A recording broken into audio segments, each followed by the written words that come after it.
குப்பை அள்ளுகிறவர்களின் பிள்ளைகளே குப்பையை அள்ள முடியுமா? அல்ல வேண்டுமா? தலித்துகளின் பிள்ளைகள் தான் குப்பைகளை அள்ள வேண்டுமா? அரசு ஊழியர் ஆக்கினால் அந்த வேலை மறுபடியும் யார் வருவார்கள்? அந்த அரசு பணிக்கு யார் வருவார்கள்? எத்தனை பேர் குப்பை அல்ல தயாராக இருக்கிறார்கள்?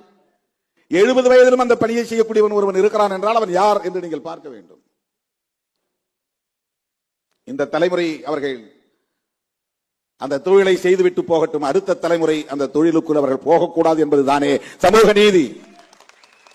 அதிலிருந்து அவர்களை மீட்பதுதானே சமூக நீதி. எதையோ வளர்க்க துடிக்கிற இந்த ஆட்சியாளர்கள் இந்த நாட்டை உலக வல்லரசுகளில் ஒன்றாக மாற்ற வேண்டும் என்று துடிக்கிறவர்கள் இன்னும் ரயில் நிலையங்களில் கையால் மலம் அள்ளுகிற மலம் அள்ளும் தொழிலாளர்கள் லட்சக்கணக்கானோர் இருக்கிறார்கள். மலம் அள்ளும் தொழிலாளர்கள் யார்?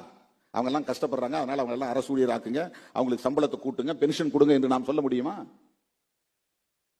குப்பை அள்ளுகிறவர்களை அப்படியே குப்பை அள்ளட்டும், அவர்களை அரசு ஊழியர்களாக்குங்கள், அவர்களுக்கு பென்ஷன் கொடுங்கள் என்று நாம் சொல்ல முடியுமா?